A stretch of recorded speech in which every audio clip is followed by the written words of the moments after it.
15 tanda Anda seorang INFJ atau tipe kepribadian paling langka di dunia. Sebetulnya topik ini banyak yang sudah bahas ya, baik channel dalam atau luar negeri. Tapi kali ini saya mau bahas dengan penyampaian yang mudah-mudahan lebih simpel sehingga lebih mudah dipahami. Apa itu INFJ? INFJ adalah singkatan dari introversion atau introvert, intuition, intuisi, feeling perasaan, dan judgment, yaitu tegas atau pengambil keputusan. Nah, orang tipe INFJ ini artinya orang yang memiliki kepribadian gabungan 4 hal tadi, sahabat.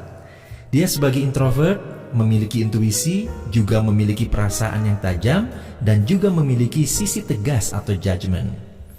Orang INFJ ini, sahabat, adalah salah satu tipe kepribadian yang paling langka dari 16 tipe kepribadian menurut Myers-Briggs.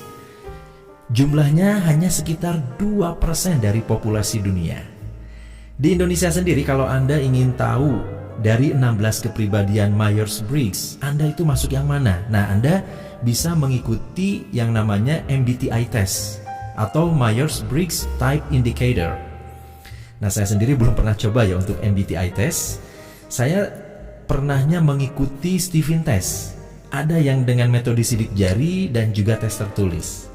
Kerangka analisanya juga mirip, sahabat, dengan MBTI test ya, si Stephen ini. Ada analisa introvert extrovert, ada analisa mesin kecerdasannya seperti thinking, feeling, intuiting, sensing, dan instinct. Yang tidak ada di Stephen test itu setahu saya adalah judgment dan perceiving. Nah, jika Anda yang lebih mengetahui mengenai MBTI test dan Stephen test, silahkan bisa sampaikan di kolom komentar ya, mengenai persamaan dan perbedaannya yang Anda ketahui. Oke, sahabat, biar kita nggak banyak salah paham juga dengan tipe kepribadian ini, kita akan buka satu persatu ciri-ciri utama kepribadian INFJ ini seperti apa. Jangan-jangan Anda salah satunya.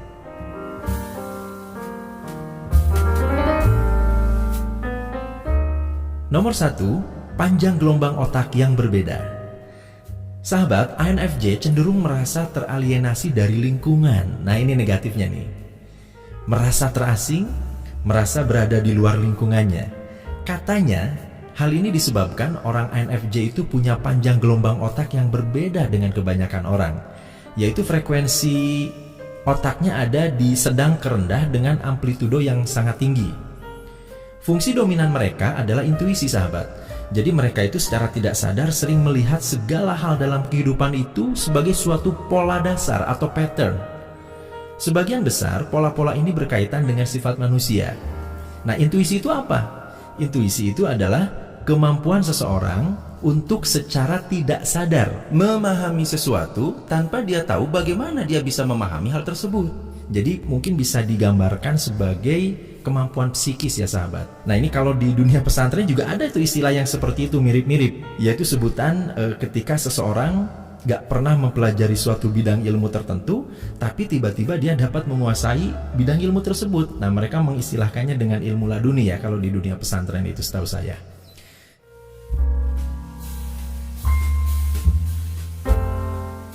Nomor 2, perfeksionis dan sering menunda-nunda. Orang dengan tipe kepribadian INFJ ini sering mengalami rasa takut gagal yang terus-menerus. Jadi kalau di tipe kepribadian yang lain terkadang kita mengetahui ya, ada yang fobia lah istilahnya itu. Ada yang fobia air gitu ya, ada yang fobia dengan sesuatu yang kecil-kecil, bulat-bulat, aneh-aneh memang. Nah, tapi untuk INFJ ini ternyata fobianya adalah fobia dengan gagal. Mereka akan berjuang untuk mencapai kesempurnaan dan berusaha untuk melampaui kemampuan orang kebanyakan, sahabat.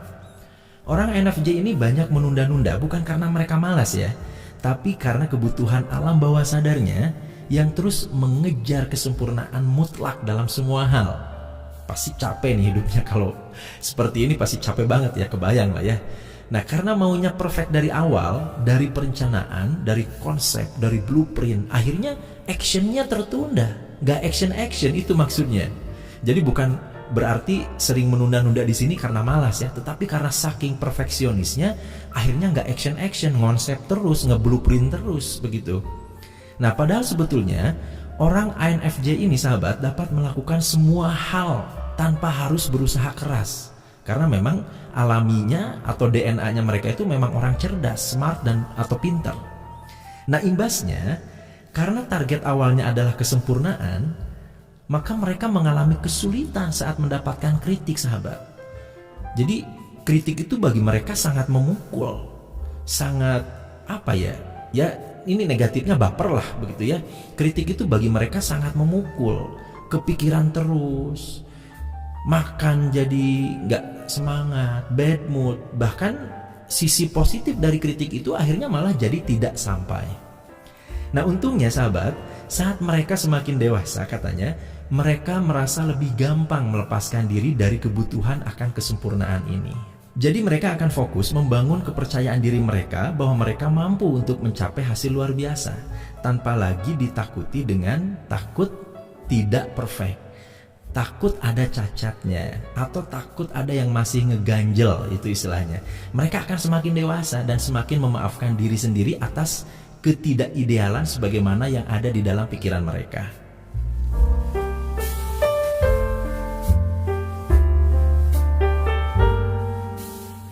Nomor 3, menghargai keindahan dan kualitas. Nah, ini ciri yang ketiga. Kecantikan atau keindahan dan kualitas adalah hal-hal yang orang INFJ sangat perjuangkan dalam segala hal. Intinya mereka tertarik pada hal-hal yang berkualitas tinggi, sahabat. Jadi kalau makan itu makanannya harus enak, pakaian harus bagus, dan benar-benar harus enak dilihat. Simpelnya ini orang suka barang-barang branded, sahabat, nggak mau kelas 2 gitu. Selama mampu mereka maunya kelas 1 terus, pengen sesuatu yang terbaik. Orang INFJ ini orang mewah intinya. Mereka lebih suka memiliki beberapa barang bagus daripada banyak barang tapi biasa-biasa saja. Mereka nggak mau mengikuti kebanyakan orang, pengen tampil beda. Tapi uniknya, dia juga ternyata memiliki spiritualitas yang tinggi.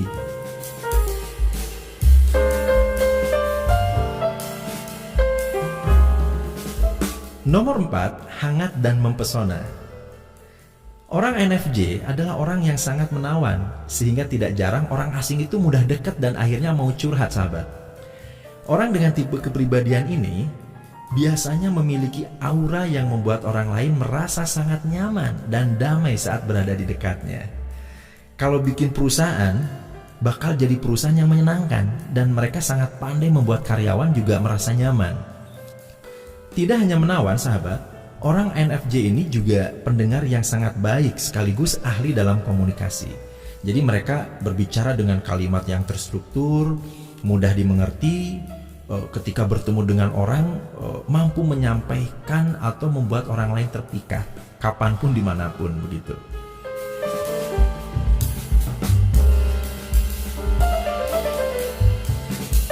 Nomor 5, suka membaca kepribadian orang. Nah, ciri yang nomor 5 ini, orang INFJ mampu membaca individu lain dengan sangat baik, sahabat. Mereka bisa memahami keadaan psikologis dan motivasi orang lain dalam hitungan detik. Sementara mereka sendiri itu sulit dibaca atau dipahami oleh orang lain karena memang kepribadiannya unik. INFJ tidak hanya pandai membaca psikologis dan perasaan orang lain, mereka juga bisa menggali lebih jauh kepribadian orang lain dengan menggunakan intuisi mereka. Mereka tertarik dengan cara kerja pikiran orang lain. Jadi suka nebak-nebak gitu ya, mencoba mengkonstruksi apa sih yang ada di pikiran orang. Mereka dengan mudah mengetahui ketika seseorang itu berbohong, sahabat. Ini ciri nomor 5 atau ciri berikutnya dari orang INFJ, yaitu suka membaca kepribadian orang.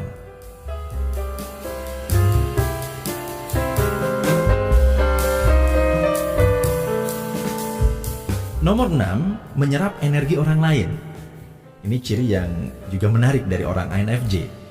Sudah umum bagi orang INFJ untuk menyerap energi orang lain itu mudah. Misalnya begini, sahabat. Jika orang lain di sekitar mereka itu lagi bersemangat, nah maka mereka itu akan ikut bersemangat juga, otomatis itu, nggak dibuat-buat. Jika seseorang lagi stres atau cemas di sekitar dia, maka mereka juga akan merasa stres atau cemas juga. Merasakan emosi orang lain itu dampak negatifnya memang jadi bikin kewalahan tipe orang INFJ. Tapi itu memberikan kemampuan untuk mereka untuk menyembuhkan dan menghibur orang lain, sahabat.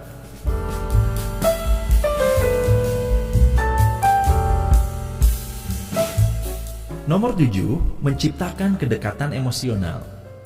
Nah, kebanyakan INFJ terlihat pendiam atau pemalu di hadapan orang yang tidak mereka kenal dengan baik. Tapi sebenarnya mereka cukup relasional. Jadi hanya butuh sedikit waktu bagi mereka untuk terbuka kepada orang lain dan menunjukkan diri mereka yang sebenarnya.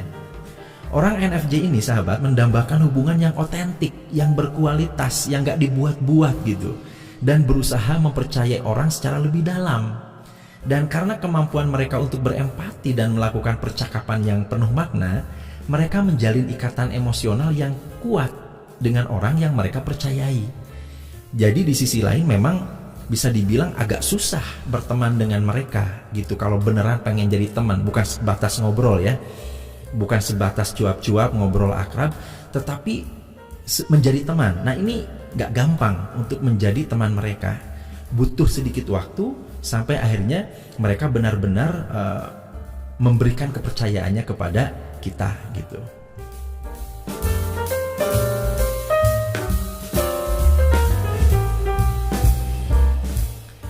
Nomor 8, introvert sejati. Nah, ini ciri yang nomor 8. Meskipun INFJ ini mudah bersosialisasi, mereka adalah individu yang tertutup, sahabat. Mereka tahu bagaimana cara berbaur ke dalam suatu lingkungan, tetapi mereka juga sangat nyaman dengan lingkaran pertemanan yang agak kecil. Mereka berteman sebatas dengan orang yang dapat dipercaya saja dan pantas mendapatkan cinta mereka. Nah, seperti kebanyakan orang introvert, INFJ biasanya merasa lelah atau nggak nyaman dalam keramaian. Meskipun mereka memiliki kemampuan untuk berbaur dengan lingkungan, tapi mereka membutuhkan waktu sendiri untuk bersantai dan memulihkan diri. Ya, sekedar untuk membaca buku, menikmati musik, melakukan hobi atau menonton film.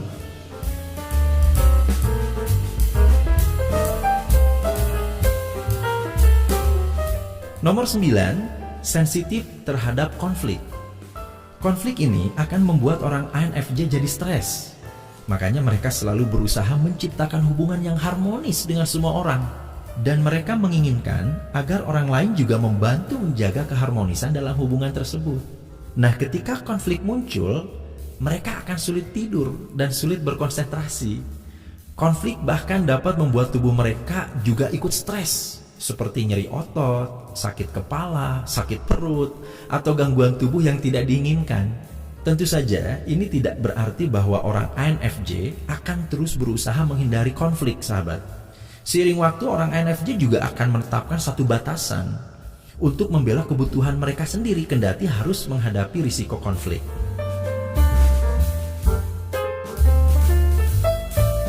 Nomor 10, berfokus pada masa depan. Tekad adalah aspek yang sangat penting dari tipe kepribadian ini. Orang INFJ akan sering melakukan apapun yang mereka bisa untuk mendekatkan diri mereka dengan tujuan pribadi mereka. Jadi ada potensi melakukan manuver yang tidak disangka-sangka ini orang INFJ ini. Makanya tadi ya, kepribadiannya misterius. Selain itu, orang INFJ juga sulit melupakan masa lalu, sahabat, dan cenderung mengingat pengalaman buruk masa lalu. Sehingga untuk menghindari bad mood ketika ingat masa yang udah lewat begitu ya, kenangan buruk, peristiwa buruk, itu mereka akan berusaha fokus pada masa depan. Itu jadi faktor pendorong kenapa orang INFJ itu bisa berfokus pada masa depan. Karena kalau dia ingat masa lalu, itu bawaannya bad mood. Jadi dia akan selalu fokus untuk move on.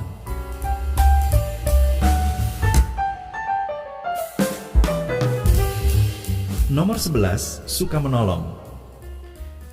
Ciri ke-11 ini, sahabat, orang INFJ mampu dan pandai melihat kebaikan dari orang lain. Namun mereka sering terjebak pada situasi sendiri ketika terlanjur menyampaikan janji atau mimpi. Mereka tertarik pada orang yang membutuhkan bantuan karena mereka merasa mampu untuk membantu dan menyembuhkan orang lain dengan penuh kasih. Ini salah satu karakter positif tipe kepribadian INFJ. Tetapi jika tidak membuat batasan jelas, itu akhirnya membuat mereka sendiri frustasi.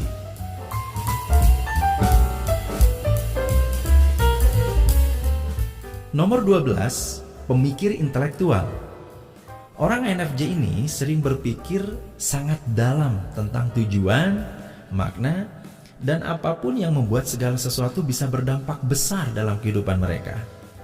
Mereka menikmati musik, membaca, dan hal-hal filosofis atau spiritual karena kecintaan mereka untuk mempelajari hal-hal baru dan memperluas pemahaman mereka tentang dunia.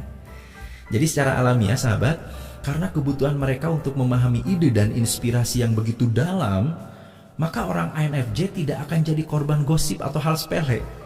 Ini adalah karakteristik yang sangat positif ya, tetapi juga memberikan tantangan dalam menikmati hal-hal sederhana seperti menonton film atau minum kopi bersama rekan kerja, kongko-kongko.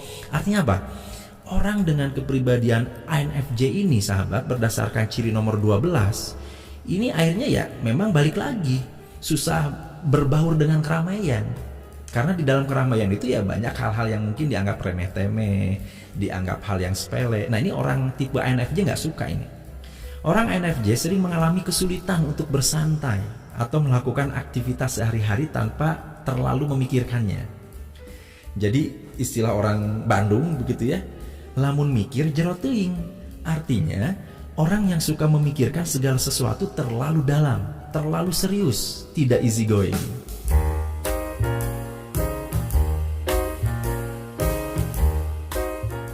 Nomor 13, berbakat dalam bahasa.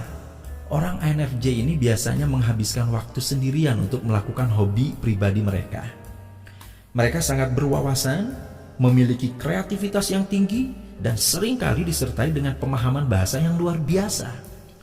Orang INFJ ini cenderung suka menulis. Kenapa?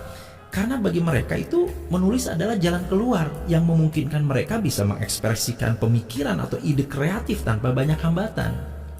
Menulis itu memberikan rasa rileks dan nyaman karena dapat melepaskan pikiran terdalam seseorang sahabat.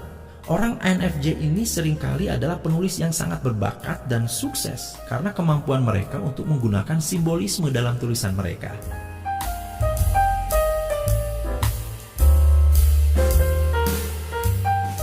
Nomor 14, bekerja sendiri atau dalam grup kecil. Meskipun orang INFJ bergaul sangat baik dengan orang lain, mereka sering melakukan pekerjaan terbaiknya saat mereka sendiri tanpa campur tangan orang lain. Atau mereka mungkin bekerja dengan beberapa orang yang mereka percayai yang memiliki pemikiran yang sama. Istilahnya satu frekuensi lah ya.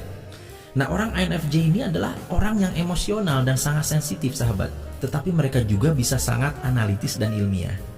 Mereka sering menikmati karir yang terkait dengan sains, penelitian, atau teknologi.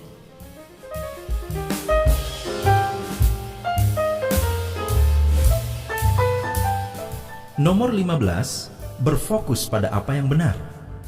Nah, karena sifat penyayang dan penolong mereka, orang INFJ sering merasa harus melindungi orang lain. Mereka sangat keras kepada pengganggu dan bisa fokus membantu orang yang sedang kesulitan. Mereka akan menyumbangkan uang atau mencari waktu untuk menjadi sukarelawan kegiatan amal sahabat. Tipe kepribadian INFJ juga merasa takut menjadi orang jahat. Jadi itu yang memotivasi mereka untuk melakukan apa yang mereka yakini benar. Tipe kepribadian INFJ itu rumit dan unik dan terkadang benar-benar kontradiktif. Sama seperti tipe kepribadian lainnya sahabat, tipe INFJ juga memiliki kekuatan atau kelebihan dan kelemahan.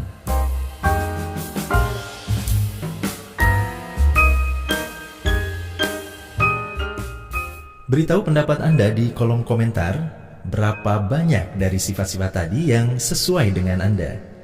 Jika sebagian besar dari tanda-tanda tadi ada pada Anda, kemungkinan besar Anda adalah INFJ, tipe kepribadian paling langka di dunia.